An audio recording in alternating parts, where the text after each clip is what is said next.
Hello, everyone.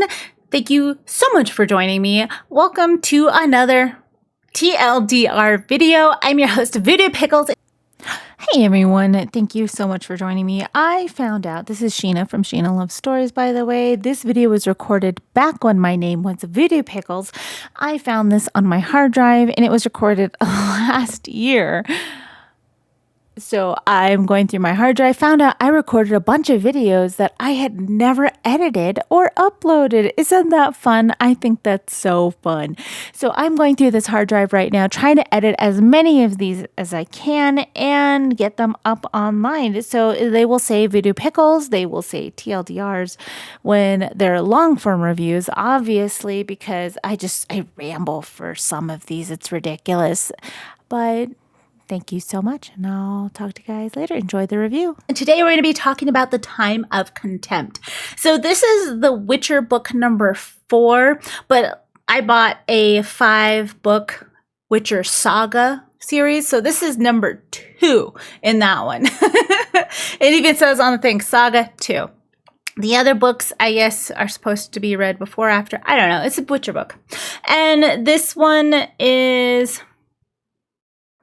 like the second one. So if you watch my video on the first one, you kind of know where we're on to that one and how that one kind of ended up. And it was very good. These are written so well. I really enjoy how they're written. Except this one in particular tells us a lot about the politics of what's going on. In it, we have Ciri and we have Yennefer. They're together, and this is when Ciri's like a teenager, like a younger teenager, but coming on her teenage years. And Yennefer is taking her to a school for sorcerers. And she's going to enroll her into this school and try and pay extra money to keep her identity, hush hush. And on their way there, they're also going to stop by this big wizard conference that's going to be going on to talk about the ongoing wars. And in the first book, we had the kings and queens of this world excluding the wizards and the sorcerers because they're like, they can't really be trusted right now. And they're like, well, if something really big happens, we'll bring them in. But right now, we just need to talk with us. And the wizards, sorcerers found out about it, and they were pissed. And so they are now holding their own meeting very publicly, very noisily, to talk about what the kings and queens, leaving them out of it and how that affects them. And they go off the rails with it. They're like, this is an act of aggression against magic and all of this. I'm like, I don't feel like that's an act of aggression, but okay. And a lot of them are just saying that they don't trust us anymore. So they're going to create wars all on their own. They're going to destroy the world. So we need to stop them. But this is all going to be happening at this wizard convention that's going on. So Yennefer's like, all right, I'm going to put you at this school and then I'm going to go here. And Ciri is let off just to wander around this city with this young man who works for the banker that Yennefer's talking for. And he's going to escort her around, show her the market, and just kind of, be a chaperone. Make sure she doesn't get into any trouble. So they go around. Nice marketplace. They have some donuts. He buys her food and she's stuffing her face and she enjoys it. And she's asking questions of geologically, where are they at? Where are their nearest towns? If someone were to run off to this specific town, how would they do that? Where would they go? Type stuff. And he's answering her. He's being super nice to her. And she goes off and sees a tent. And outside of this tent, there's this man yelling that there is a specific mythical monster. I think that's a worm or a dragon in there. And Ciri's like, what kind? And he was like, you have to pay money to come in and find out. And they do. They pay money. They go into this tent and it's in this central marketplace, so it's super loud, super noisy. Everybody's like pushing, and he's like, "Gee, everybody!" It's like a sideshow type thing. Everybody ready for this? And pulls this thing off, and in this cage, there's this creature that's cramped in there, roaring a little bit, trying to fight, but can't really do anything. Siri goes up close to it, and he's like, "Ah, get back, little girl, before it snaps off your head," or does this. And she's like, that's not what you said it was. I want my money back. And he's like, "Oh, how dare you? Of course it is." And she's like, no. And she does like this whole walk around and looks at it and explains what it is, like gives like the Latin type name of its species and where it can be found and what it eats, and just going through like the whole Pokédex of this animal. And this guy is getting like pissed off because the crowd is like, "Oh, this is not what he told us it was. I want my money back too." And there's this squire that comes in with like this damsel in distress looking woman. And he comes in and he's like, "Listen to her." And he's like, "How do you know?" And she's like, "I studied this. Like, this is not what he says it is." And she goes back in a little flashback of reading all through the books at the Witcher compound, like at Kaer Morhen, like all of those Witcher books of different monsters and everything. And she's like, "Yeah, no, this is fine. Like, fine."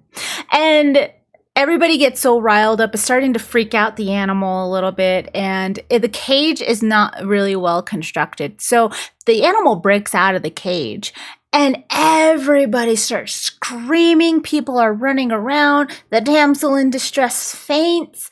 And so Siri grabs the sword from the squire because he pulls out his sword, and he's just like, "No, I need to save everybody." Siri just like quickly just steals the sword for him, kills the thing, and everybody is just like, "Whoa."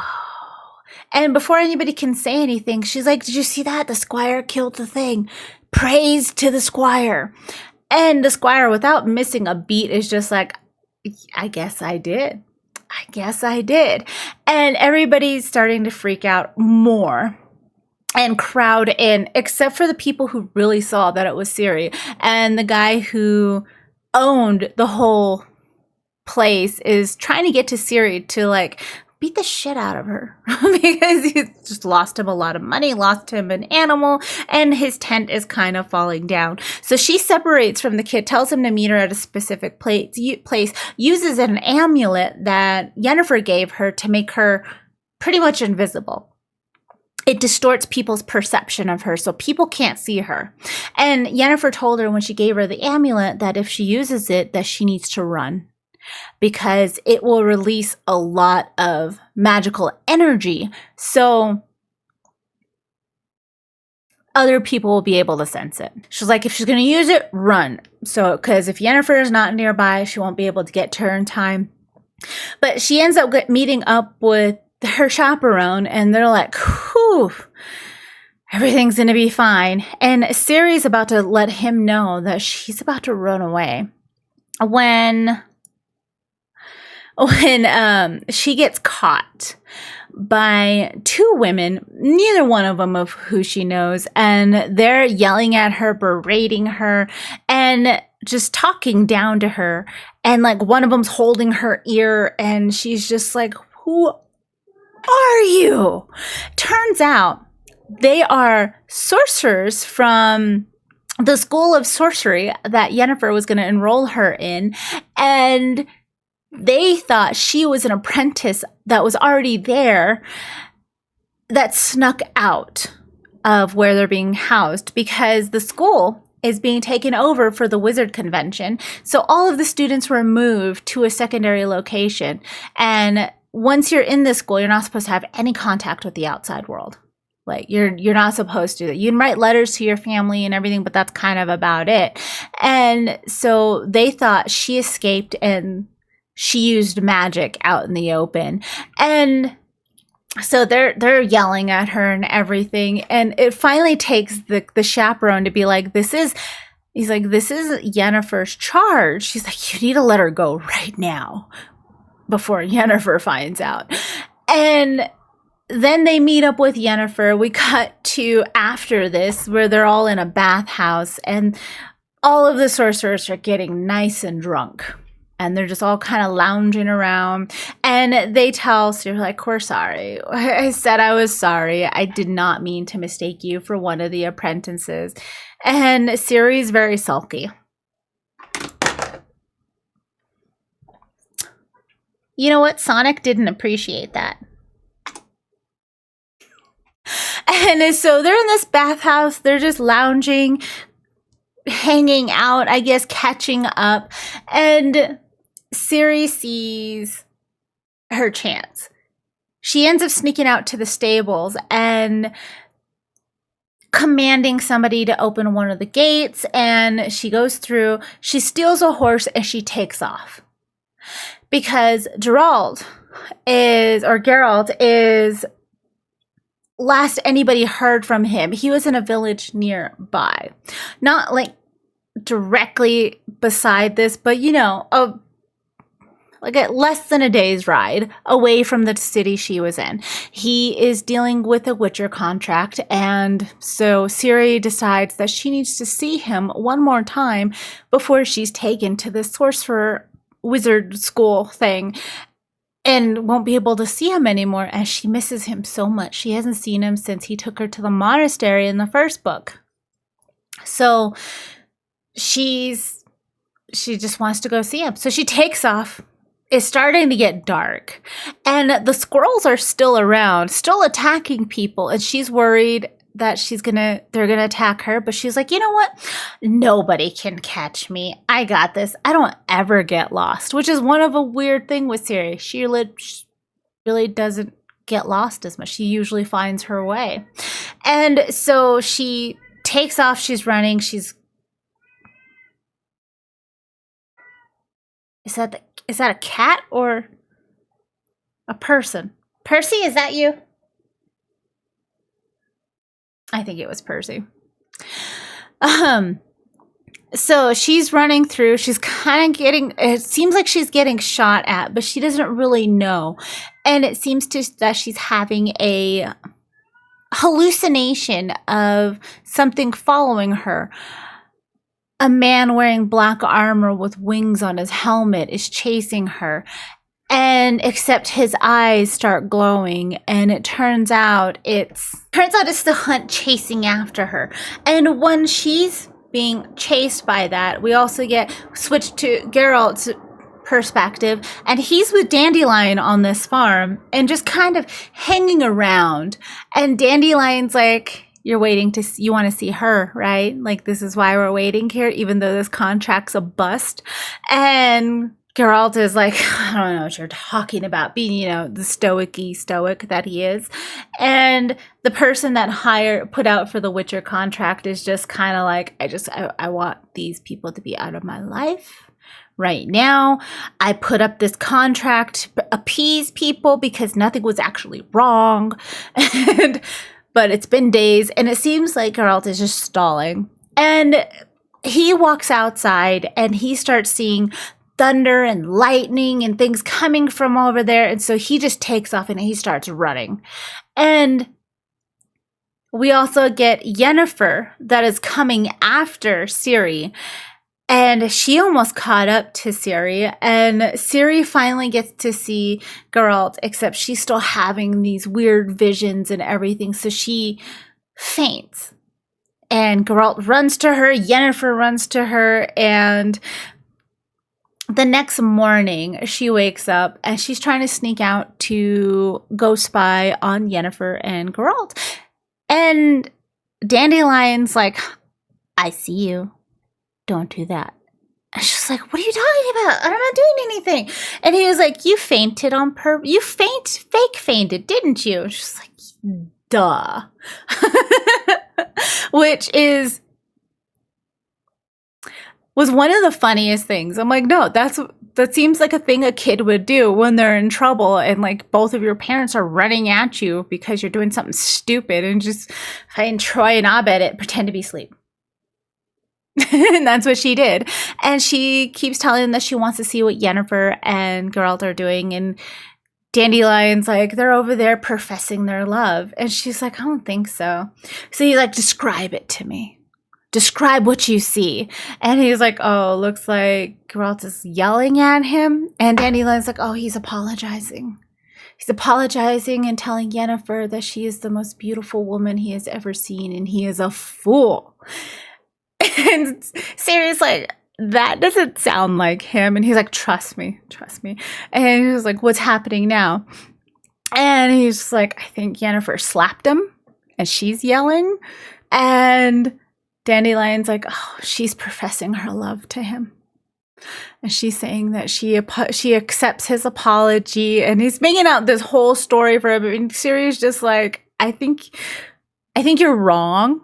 Except we go to the next chapter. It is Geralt and Yennefer attending the wizard convention. And she is walking him around the room, introducing to him all of these wizards and sorcerers and political people. And I gotta say, when I played the game, this was the only part that I kind of just button clicked through, was these parties. And I thought it was just the game, because I was like, no, I just want to go back to getting contracts, and finishing all of this stuff. And werewolves. And apparently, no, I don't like this in the book form either. But I don't know. It was just something about the politics that's just kind of, it made my eyes glaze over a little bit. Like, I had to reread this chapter because the first time I read it, I didn't absorb any information. Nothing. But the second time, I got some little tidbits. So I'm going to share those tidbits with you. So she introduces him around to all of these sorcerers and everything, and all of these women are fawning over him because they're like, oh, this is the man who kept Yennefer's attention? Oh. And most of them are wearing see-through dresses or just completely have their boobs out. And so Geralt is trying really hard not to stare at their boobs. But he has noticed every boob in this whole convention.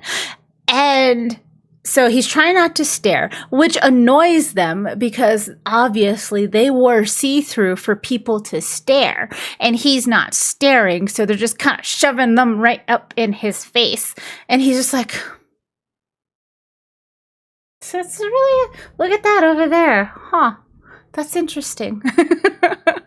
And then Yennefer leaves him alone. So he is swarmed by some of these sorcerers, and they don't expect him to know other languages. So they're speaking in other languages, and they're just everybody is just talking about how much they want to have sex with him. And he is blushing a lot, apparently. And he's just trying not to embarrass Yennefer, because that was one of the things that she said was just, don't embarrass me. And, well, every time another sorceress, wizardess person comes up and sees another one there, they get really catty and start backhanding, complimenting them enough that the first one just like, ugh, and then goes away. And then they talk with him. Somebody conjures up some caviar because that was the only thing that he was just like, I know what this is. I'm going to eat this. Because there's a lot of different food there that he's just like, I don't know what that is. I don't know what I'm supposed to eat on that. And he's just trying to figure out his way how to navigate through this. And all of the consorts of people who are all of the wizards and sorcerers there, all of their little consort people are political people and spy masters. And he is accosted one by one of everybody telling him there's a war coming. You're going to be on the winning side, right? What information do you know? Like subtle questioning and then not so subtle questioning. And he's like, I already know you're going to answer all this. He's like, I am neutral. I am always neutral. It is the Witcher way to be neutral. And they try to use different techniques to get him to talk. They try complimenting him, it doesn't work. They try insulting him, it doesn't work. And they try to out mind game him, except he's not paying attention. Like, he could not care less on what a lot of these people are trying to talk to him about. And then Yennefer finally comes back and like talks with him and everything. But this whole political thing takes one whole chapter in the book. Those were the highlights. And later that night, they're off, him and Yennefer, spending a lovely night in one of these wizard apprenticee students' rooms. And they have a lot of sex. And he's explaining what happened when she wasn't with him during the in-betweens of these times. And so the next chapter is, it was a lovely little excerpt talking about how the world would be so different if Geralt wasn't the man he is. They're like, it would have been so different. And it goes off onto different ways that the world would be different. And it was like, if he was a normal man, and when he woke up needing to relieve himself, if he would have just gone to the balcony like a normal man and just peed off of the balcony, things would have been so different. Because apparently he went to the bathroom. Like, he woke up, he needed to pee. He was like, I'm not going to embarrass Yennefer. Put on his clothes, went to go find a bathroom. And he went to the bathroom, and then he got kind of lost because he's in a castle that he doesn't know with a bunch of wizards and sorcerers and stuff. So he just kind of wanders around trying to find his way back. He finds people handcuffing and killing other people. So there was a coup that was going to happen at this wizard convention, and the wizard sorcerers were kind of pulled into two. You had the ones that planned the coup and that were going to arrest other wizards and their consorts for scheming, like treason type reasons. Like, they were working with the Nilfgaardians, so we're going to arrest them type of plans. And then you had the people that were actually working for the Nilfgaardians. Then you had the people that were accused of working for the Nilfgaardians, which are treated just the same as the ones who were. And then you have the wizards who had no idea what was going on. They were just trying to drink and be merry. And so he walks into this coup happening. They keep telling him, like, don't fight us. Don't fight us. We wouldn't want to have to hurt you. And he's just like, what's going on? Somebody answer my questions. And they're trying to figure out whose side he's on. And they tell him that Yennefer is going to be arrested because she's obviously working with the Nilfgaardians. And so he decides, he's like, I need to get back to her. He's trying to look for his way out of this whole situation to get to Yennefer to make sure that she's safe. And through this, like, he's being escorted through all of these little places. You see people getting arrested. You see people getting, like, pushed out of the way. And then murder starts to happen a little. And when people see him there, they're like, what is he doing here? What is going on? And he was like, he just showed up. And they're like, that's a likely answer. And everybody's like saying, everybody's talking about backstabbing and double crossing and stuff. And Geralt's just like, I had to pee. And I was like, I would love nothing more than to just go back to my room. But they won't let him. So after a lot of these wizards leave and he's back with like the human guards and everything, he's able to fight back against them, get out of his bonds, and then he runs off to go find Yennefer. Except again, he does not know this castle, so he doesn't really know where he's going. He's just kind of running around blind trying to get to Yennefer. And while this coup is going on, it escalates a lot. Like towers are on fire, people are being pushed out of windows. Well, he finds one of these people that were pushed out of a window was a wizard that we met in the first book. Yeah. Trying to think if it was the first book or if it was earlier this one. It was the first book. We were introduced to a lot of these like wizard sorcerer people that do a lot of fighting in the first book, and then a lot of the ones that do more of the talky talk in the second book. And so he meets one of these. Her leg is broken. He's trying to carry her. He's trying to find Yennefer. Nobody will tell him where Yennefer is. Everybody is just like, you need to help me right now. And at this school, there is a tower. In this tower, there is a portal. This portal cannot be controlled. It cannot be directed. Anytime people go through this portal, they never come back. So years and years ago, like hundreds, I guess, like a long time ago, this portal in this tower was cut off from everybody else. And so magic does not work in there. And when magic does not work in there, the portal is not active. But people who get too close to it get kind of sucked in. So this is where a lot of the wizards do a lot of their talking, is in this tower with this spell. And it was taken down as a part of the start of the coup. So there's magic going on everywhere. Everybody's trying to kill everybody. And after a while, nobody cares what side you're on. It's every person for themselves. Like, it just goes balls to the wall crazy. And people are dying. People are like, there's the people who are working with the kings to bring the traitors to justice, have an army of people coming to assist, while the other side had the squirrels, the elves that were there ready to help, also coming in to assist their side.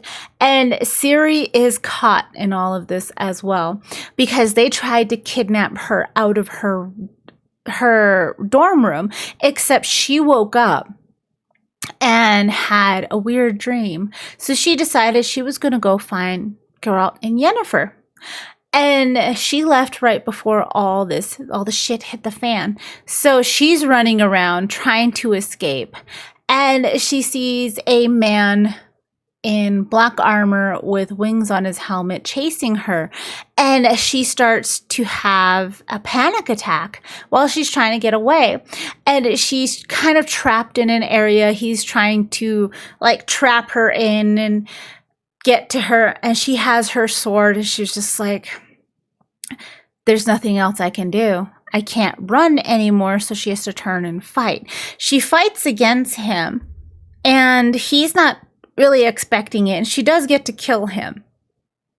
And he tells her right before he dies that he's the only reason she's alive. But he dies because she kills him. And then the wizard that was helping out the Nilfgaardians comes in, and he's trying to catch Ciri. Except Geralt comes back out. He sees Ciri there. He's telling her to run and go. Yennefer's trying to help. And everybody is fighting against each other so much that Geralt is trying to find Yennefer, then he's trying to find Ciri. Ciri's trying to escape and find him. And Yennefer is off just fighting for everybody. Or against everybody. And Ciri ends up going into this tower, going into this portal, and then just bouncing. And Geralt is at the base of this tower, and the wizard comes up to him, and he's like, I don't want to fight you. You could be on the winning side. And it goes to Geralt being like, I've gone over this fight several times in my head, trying to think where I went wrong. What could I have done better? And he's like, and the only thing I could think of was to have not gone into the fight. And then we get a few paragraphs on how this wizard just beat the shit out of him and broke his legs and wanted him to die very slowly and painfully, except he was saved by Triss and another wizard who set up a portal for him. And he was taken to the Dryads to heal. And then in the next chapter, we go to Dandelion. Dandelion is trying to find Geralt, and he does. He knows exactly where he's at. He finally gets a hold of him in the Dryad territory and talks with him. Geralt is trying to find out where Ciri is, where Yennefer is. Nobody really knows where Yennefer is. Nobody really knows where Ciri is. He's like, I came to find you so we could figure it out. And he's still healing. And they're going over politics and stuff like that. And then we get to Ciri was teleported to a desert. And in this desert, she meets a unicorn. So there's a unicorn that shows up in this desert and tries to show her how to find some water. And she drinks from this water because she's been using some magic to heal herself, but she's also been trying to escape the desert, except no matter where she goes, it looks like she's not making any progress at all until this unicorn shows up. Her and this unicorn start traveling together. Oh, they get attacked by some things, and during this attack, the unicorn gets harmed, and she uses fire chaos magic that Yennefer told her never to touch to heal this unicorn. And while she's using this chaos magic, she starts to feel super powerful. She's like, nothing can stop me. I can kill everyone. And the magic is talking to her as well. And it's getting so crazy that she blacks out. And while she's blacked out, a whole herd of unicorns come over and have a conversation right over her corpse. Well, I'm sorry, not her corpse, right over her body, right where she's passed out. And they debate on whether to kill her or not, and they decide against it. They decide against it, but only because she healed one of their young. So it's like, we'll let her live. And so they escort her to the edge of the desert and leave her there, where she is promptly captured by people looking for a bounty on her.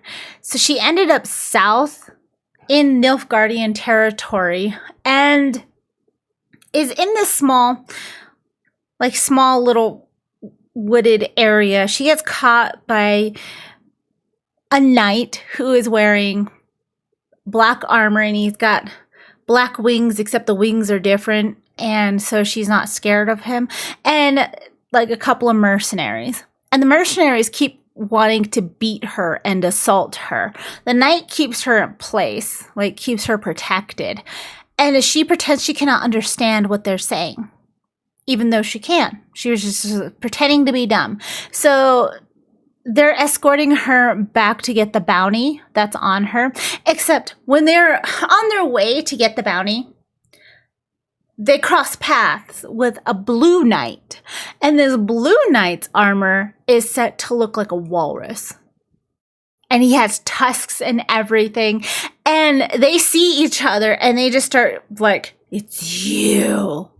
Apparently, they have a blood feud going back generations. So anytime any one of them sees each other, it's like an automatic duel that's going to be happening. So we get to see this duel happen.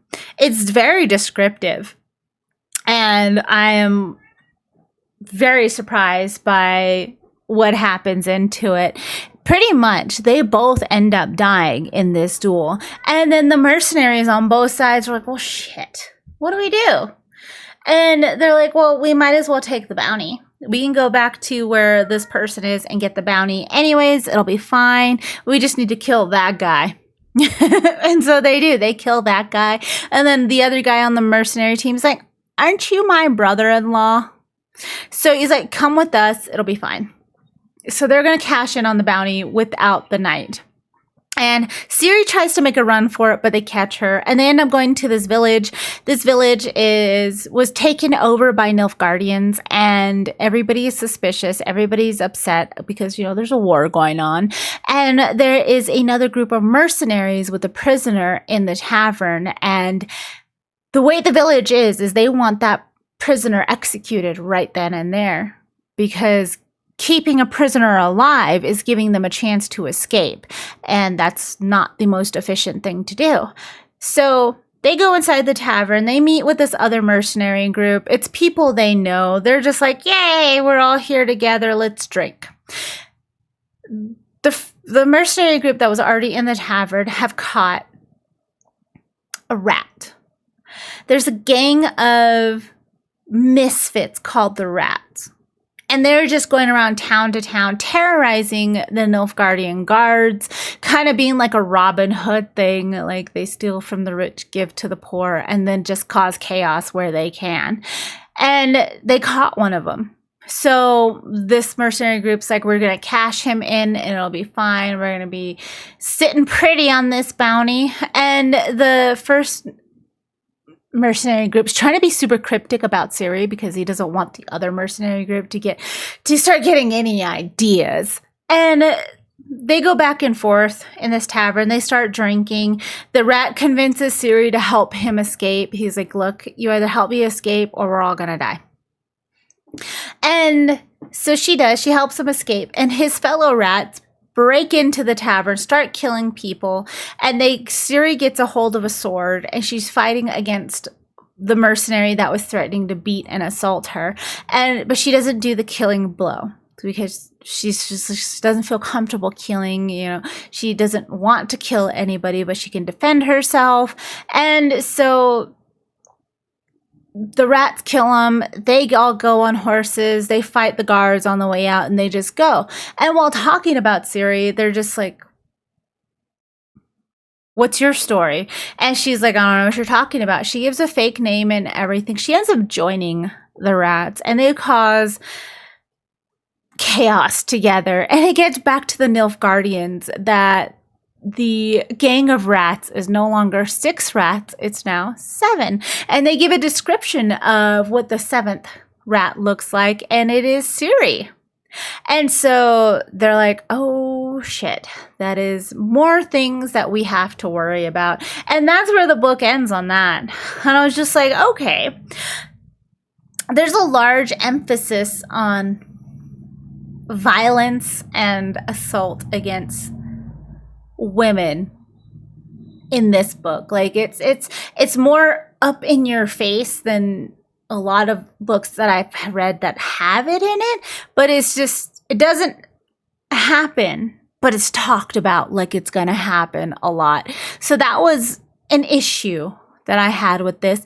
And then, like I said before, the political things were they can't hold my interest for some reason in this book, like in this little series so far. It's just the political stuff is just, I don't know what it is. I can't. And that was a large chunk of the middle of this book. But the rest of it was written very beautifully. It was just like the first book. The action sequences were just fantastic. And learning about unicorns in here, and that whole unicorn chapter was it was depressing in the way that it was pessimistic, but the whole talk about the unicorns was just great. And I'm like, no, I want to know more about that. And the dryads, I'm like, oh, what happened here? What's going on here? Like, tell me more about that. Except it didn't. I'm hoping that I'll get more information on that in later books, but we'll see. But is it a totes or nope? I haven't rated this one yet because I haven't gone through the little compile system for it, but I think it's a totes. I think maybe I'd give it a 3.5.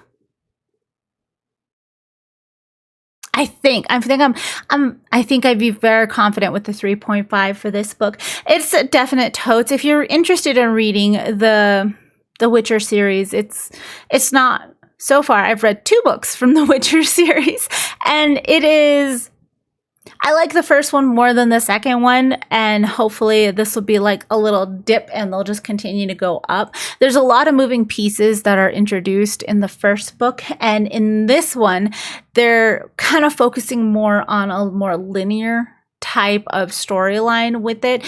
And a part of that I understand is understanding a lot of the political situations that are going on. I just didn't feel I needed them as detailed as they were in this, which if that's your jam of knowing that information, then you will love the middle part of this book. It is not my jam.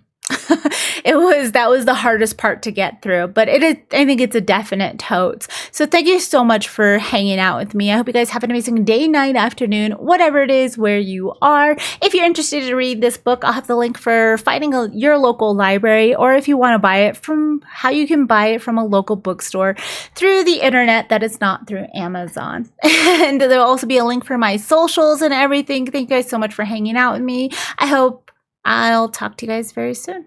Bye.